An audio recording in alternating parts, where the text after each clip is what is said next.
criticism of this administration, and it is a brand new embarrassment to the once revered Department of Justice. It's fascinating that the president used the word BS to describe the case against him, which resulted in dozens of criminal convictions, because that was the same word that his own Attorney General, William Barr, used to describe his deranged claim that he had won the 2020 presidential election when Joe Biden beat him by more than 7 million votes, 306 to 232 in the Electoral College. That was the word that Attorney General Barr, even one of his greatest defenders, used to describe his delusional claims about how there was election fraud and election irregularities. No other president in American history has stood at the Department of Justice to proclaim an agenda of criminal prosecution and retaliation against his political foes. This thoroughly partisan and delusional diatribe was a staggering violation of the traditional boundary between independent criminal law enforcement and presidential political power. The speak we just witnessed is a desecration of the essential values of the storied department in every way. It's an insult to the thousands of professional lawyers who go to work at the Department of Justice every day to enforce the rule of law, not the personal vendettas and partisan games of a politician. President Grant and Congress created the Department of Justice in 1870, 5 years after the Civil War, in the throes of Reconstruction. It was an exercise of Congress's powers under Section 5 of the 14th Amendment, which had just been added to the Constitution 2 years before. The purpose of the department was to protect the newly freed African American population in the South against escalating violence by the Ku Klux Klan and unrepentant secessionists. Congress wanted to protect the voting rights of the emancipated population against racial disenfranchisement schemes. Now, the Department of Justice, which first set out to defend the rule of law against white supremacy and vigilante violence, has become a department of injustice, cruelty, favoritism, and unfairness. One of Trump's first acts was to try to nullify the very first sentence of the 14th Amendment, which establishes that all persons born or naturalized in the United States and subject to the jurisdiction thereof is a citizen of the United States. And they tried to destroy that, leading to at least 4 federal courts invalidating this executive order: an Obama judge, a Biden judge, a Reagan judge, and even a Trump judge. And the Reagan judge said it was the easiest case he ever had to decide. You don't have to be a lawyer to know what's wrong with that executive order or any of the other ones. You just have to know how to read. And that judge was very clear about it. Now, until now, the basic concept of the rule of law in our history has been the idea that no one is above the law. There was, to be sure, law under King George, but it was a law that the monarch and the lords imposed on the rabble, the peasants and the poor, but it never applied to them. It never applied to themselves. In the 18th century, the American Revolution overthrew the kings, the lords, and the feudal barons to establish a nation where we would have a nation where all would be equal under the law. As Tom Paine put it, in the monarchies, the king is law, but in the democracies, the law is king. But amazingly, we now have a president in the 21st century who believes he's a king, and he believes that the king is the law once again. The first 7 weeks of this radical experiment in neo-monarchism has been a disaster for the rule of law and for the Constitution and for the First Amendment. There have been 120 federal cases filed against Donald Trump all over the country, and he has lost already in more than 40 courtrooms across the land where temporary restraining orders and preliminary injunctions have been issued against his lawless attack on the Constitution. This Department of Justice started out by empowering law enforcement. The original Department of Justice started out by empowering law enforcement against insurrectionists and extremists. This DOJ has started out by empowering insurrectionists and extremists against law enforcement.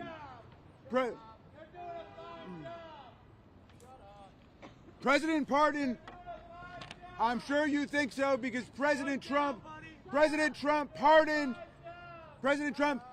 more than 1,500 insurrectionists.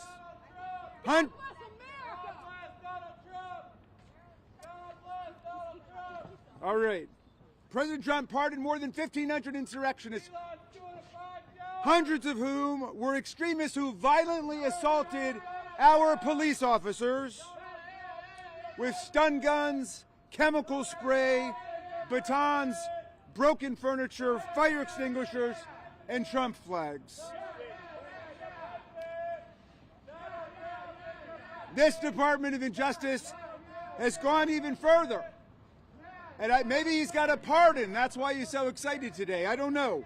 But this Department of Injustice has worked aggressively to get courts to dismiss unrelated criminal charges against pardoned January 6 convicts. They're people who were pardoned on January 6 who have had cocaine charges,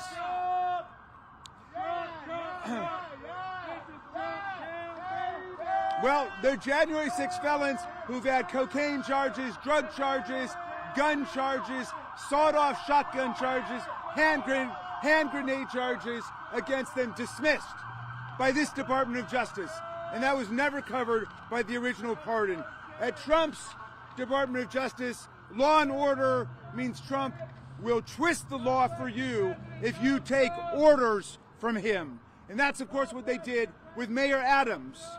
And maybe I'll take a break here and I'll have something to say at the end about the Adams prosecution and the other people who've been let go as they've barreled through a pro-corruption agenda at the Department of Justice. But let me say this. Donald Trump has sacked more than a dozen of D.C.'s best career criminal prosecutors because they worked to successfully convict January 6 insurrectionists, many of them members of extremist groups and violent street gangs. This makes no sense. They're firing the best criminal prosecutors in Washington because they did their jobs against people like him. Congratulations, buddy. That's how the Nazis got started. You go have your own rally, all right? All right. Now, I would now like to go to our originally scheduled program, if this gentleman would allow us to. I'm introducing Sean Brennan. I'm introducing Sean Brennan, who's a former assistant United States attorney, a prosecutor in the U.S. Attorney's Office in the Capitol Siege section, who was fired by that man's hero, Donald Trump, because he prosecuted January 6 insurrections. Please welcome Sean Brennan. We'll take questions after, and I'll call on people. You go interview that guy, all right?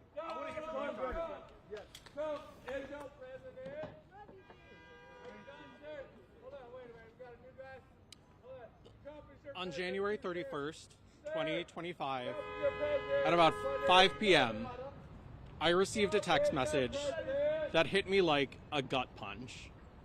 I had just completed 3 weeks of training, intensive training alongside over a dozen of my colleagues, to begin working as a prosecutor, prosecuting local violent crime, and specifically in my case, domestic violence.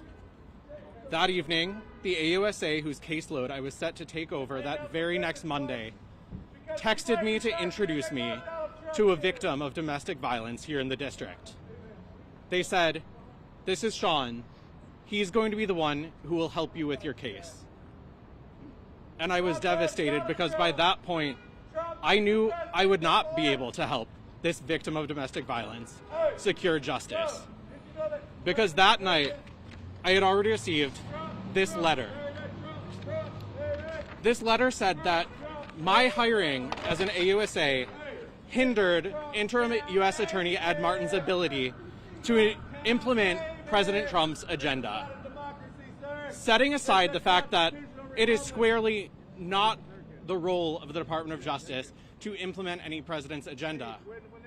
It's hard to imagine what agenda would be hindered by prosecuting violent offenders of domestic violence here in the district. Of course, I didn't have to think very hard to figure out why I was really fired, because it said so right here in this exact letter. Echoing language from the president's executive order pardoning the defendants from the January 6 cases, I was told that I was fired for perpetrating a grave national injustice by seeking accountability for those who, through political violence, sought to interrupt our peaceful transfer of power. Now, it goes without saying that anyone who has watched any video from January 6th, anyone who has listened to any of the testimony of the heroic officers who fought to protect the Capitol that day, knows that no grave national injustice was perpetrated by trying to hold those people accountable. Still, with the almost immediate focus on retribution and firings, it became clear that President Trump's language from that executive order, seeking a process of national reconciliation, was nothing but empty rhetoric. However, I still had faith because, as a prosecutor, it is a guiding principle for me that no one is defined, even criminal defendants, by their worst day. I had hope that many of the defendants in my cases who I had seen articulate what appeared to be genuine expressions of remorse, I had hoped that they would take this new opportunity to start afresh. However, that's unfortunately not what we've seen. In the weeks since the pardons were enacted, I have heard of defendants in my cases who seemed genuinely willing to take accountability for their actions at sentencing, suddenly turn around and send harassing emails to FBI agents who investigated their cases, to seek out prosecutors on social media to taunt them. They have been emboldened. They have been told by their commander-in-chief that not only what they did was right, but they are the victims. Let that sink in. They are being told that they are the victims, not the officers who told me on many occasions they did not know if they would be able to return home to their families that night on January 6th. Now, I became a lawyer because I believe in the rule of law. But when we have people at the highest levels of government, both in the presidency and in the Department of Justice, telling violent rioters that political violence is okay as long as it's in support of the right person, that is incompatible with the rule of law and incompatible with the very virtues that the Justice Department is supposed to espouse. As Attorney General Bondi has said, the Department of Justice is the one department named after a virtue, the virtue of justice. As a prosecutor, my goal was never to win a case.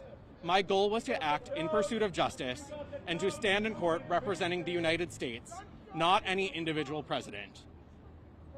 It's a dark day for our country when it appears we have leaders in the Department of Justice who refer to themselves as the president's personal lawyers instead of what they really are, lawyers who swear an oath to the Constitution to defend all Americans. Thank you. Thank you very much. Thank you, Sean Brennan. I'd like to now introduce Brandon Yarrow, the former Assistant Chief Immigration Judge for the Executive Office for Immigration Review, United States Air Force veteran from Texas. Please welcome Mr. Yarrow. Thank you all very much. Mr. Raskin, thank you for having us here and giving us this platform to share our stories, our experiences that we've had over the last few weeks. I stand here just as a citizen and a staunch supporter of the Republic that this gentleman has been shouting about for the last few minutes. I have served as a public servant for over 20 years in various roles in various agencies. And I think it is very convenient and poetic that I'm giving this statement here about 3 blocks from where my dedication to public service started. I was on a fall semester of my 3rd year in law school, and I was working at the Department of Justice in the Environmental Crime section. And that fall happened to be the fall of 2001. So my office was 3 blocks, again, right down the street. During September 11th of 2001, we had to experience that as staff members with the Department of Justice.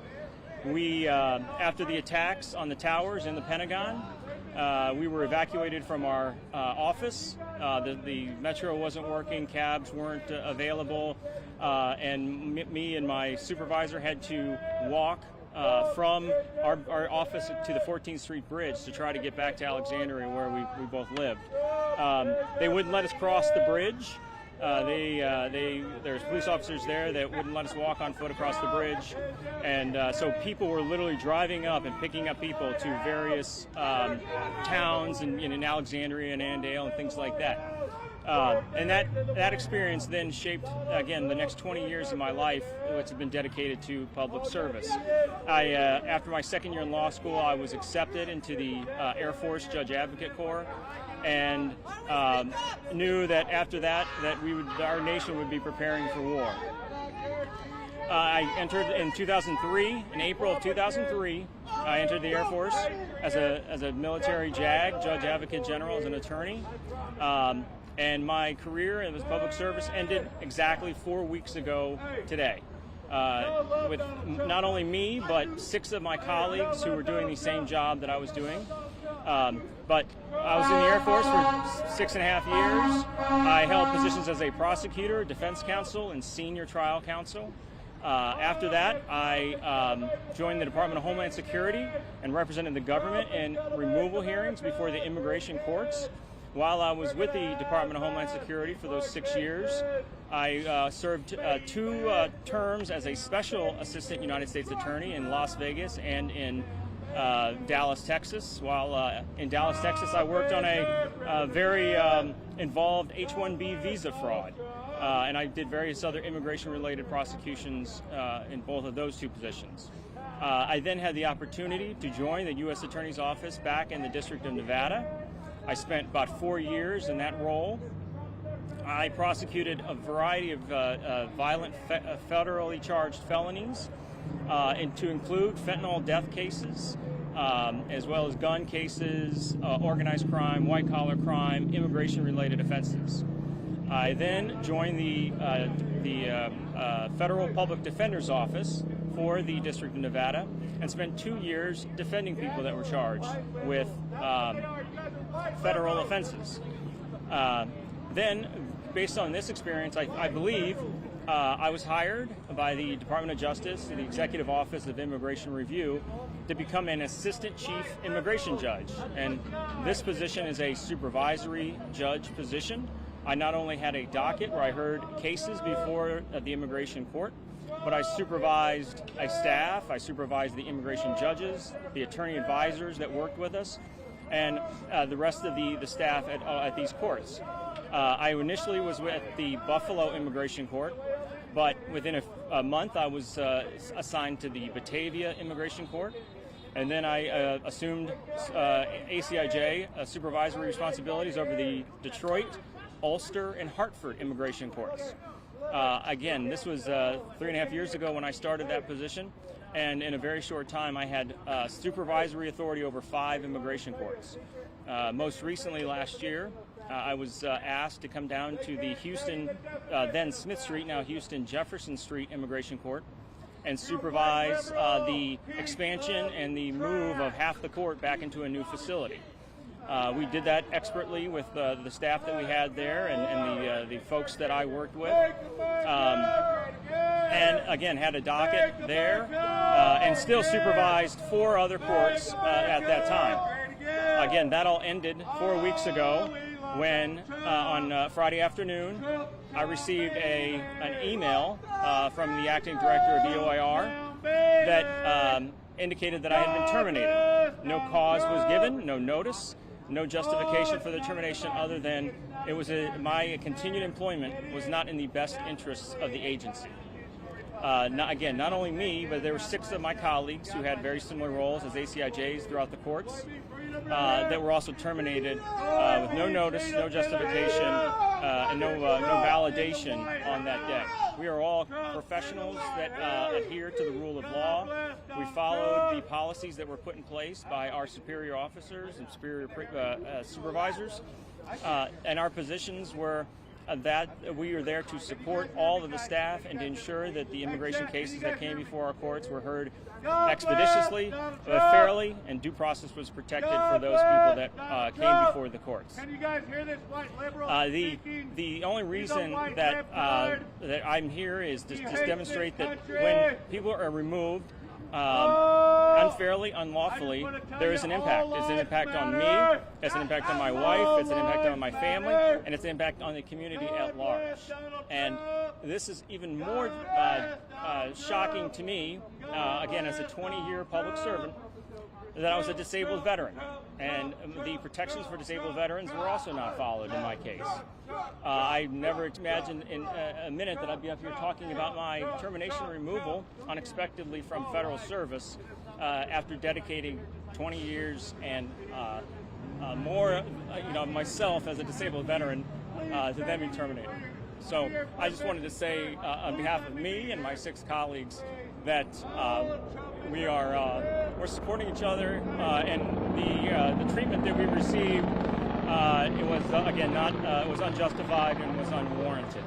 And again, they do the same things that I was doing. They dedicated themselves to their jobs every day. None of us had any disciplinary issues or performance issues whatsoever. So again, I thank Mr. Raskin for allowing us allowing me to share my story about my colleagues' wrongful termination. So thank you. Thank you very much. That was excellent. Thank you for that excellent speech.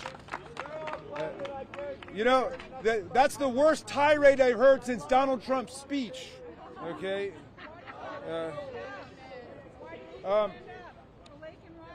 I'm liking. I'm calling up now Brendan Ballou, the former Assistant U.S. Attorney for the U.S. Attorney's Office for D.C., the Capitol Siege Section, and former Special Counsel for Private Equity in the Department of Justice's Antitrust Division, a real DOJ lawyer, Brendan Ballou.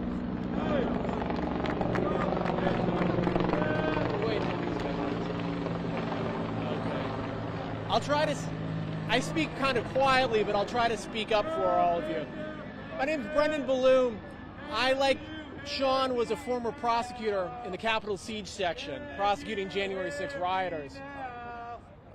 As all of you know, January 6 was an attack on our democracy, but it was also an attack on specific officers, the officers that were trying to defend the Capitol and the people in it that day. Now, 140 officers. 140 officers were assaulted that day. And in working to prosecute those cases, I talked to officers that had been assaulted, that had been attacked with flagpoles, wrenches, pipes, dragged into the crowd, and threatened to be killed.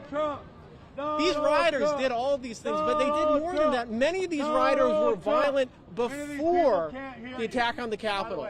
For instance, one rioter stabbed a 19-year-old to death in a public park.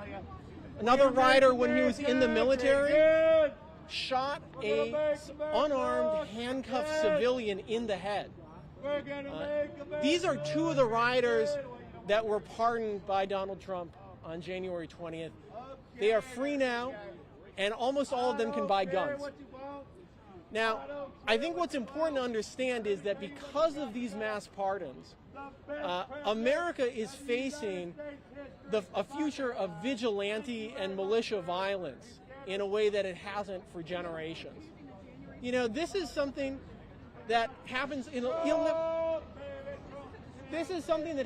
illiberal countries like Iran, Argentina, Colombia, and so forth at various times in their history, but it's something that we haven't had to deal with since the Ku Klux Klan. But that time is coming to an end, and that violence, unfortunately, is in our future.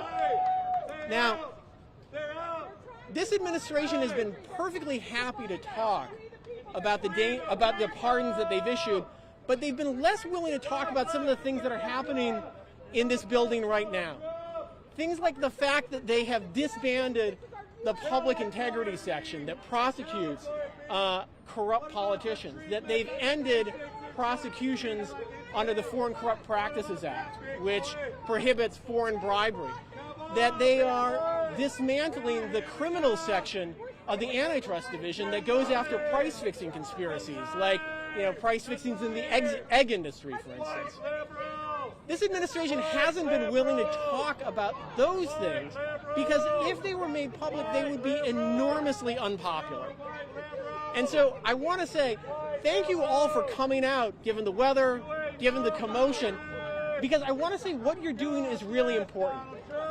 The more attention that is paid to the fact that the infrastructure for going after rich criminals is being dismantled, the more attention that we can pay to that basic fact, the less popular it will be and the less likely it will be that it happens. So thank you to the journalists that are covering these stories. Thank you to the activists that are working on these. Thank you to the citizens that are following this and that are paying attention. Thank you. Thank you, Brendan Ballou. That was awesome. All right, let's see who really has respect for law enforcement, because I'm about to bring up a great police officer who defended the democracy, who defended the Congress, who defended the Capitol on January 6th.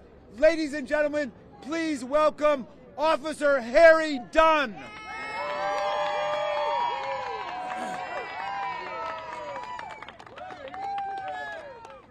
Wow, that's crazy, right? However, this is exactly the type of person that was at the Capitol on January 6th. That individual doing all the screaming, Donald Trump would call him a useful idiot. That guy's a useful idiot. And that's why Donald Trump pardoned all the people on January 6th. That's why he pardoned them, to have them on standby. That guy, yeah, he's a useful idiot. He's saying God bless Donald Trump. When is the last time he's been to church? Is this how God acts? Is this how God acts? Is God okay with what happened on January 6th? He's doing all that talking. Listen, it's a slap in the face, an insult. And listen, it's been 4 years. And I wish that I didn't have to be out here talking about January 6th still. Why? Because Donald Trump has not let it go. Not only did he not let it go, he put on retainer a mob to do it again. What happened on January 6th, he pardoned everybody and let them know that it's okay. Now listen, I don't know what accountability looks like. I don't know what this fight is going to continue to look like, but we have to keep on showing up. We have to keep standing up. I'm so grateful to be standing with these fine gentlemen right here who refused, even after they were fired, wrongfully in many cases. Some resigned. You can't quit. You can't quit. That's my message right now. I don't know if it's going to be okay, but what's going to happen? Well, how do we? Sorry, I'm getting all flustered with this guy because I just want to go like.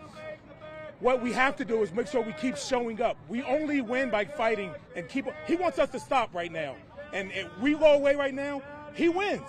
Absolutely not. He's a useful idiot, and that's why Donald Trump loves people like him. So thank you.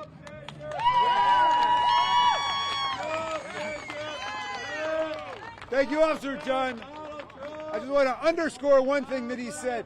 The new U.S. attorney that they appointed in Washington, D.C., sacked more than a dozen prosecutors just because they prosecuted January 6th insurrectionists. Then they asked for a roundup of all the FBI agents, thousands of FBI agents who worked on the most massive criminal case in American history. All right, do we have a couple of questions? Will you show some respect for the blue?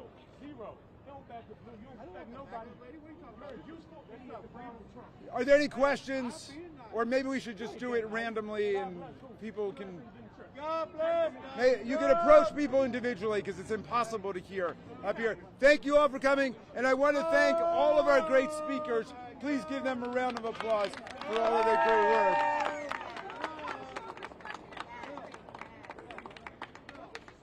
Yeah. Okay. Yes? Well, you're a disgrace to your entire family, okay? God bless Donald Trump! I want to take questions or no? God bless Donald Trump! We'll have one by one questions if anybody wants to approach God bless Donald Trump! God bless Donald Trump! Trump, Mr. President. Trump, Mr. President. Sorry, I'm not here. Trump, Yeah. Mr. So, President. So I understand that Trump, Mr. President. Trump, Mr. President. Trump, Mr. President. So I was fired from my work. Where are you from? Trump, Mr. President. So I was a member of the Capitol Siege section, but at the time of the firing, I had just completed 3 weeks of training and was about to take over a caseload of domestic violence cases. Sean, Brennan, B-R-E,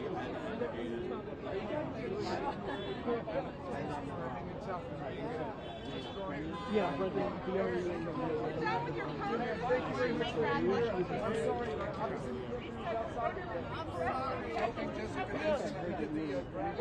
Yeah, my normal work was in the antitrust division. I was doing civil and criminal price fixing stuff. Illegal aliens! We're gonna have mass deportations! Yeah, unlike Sean, I Mass deportations!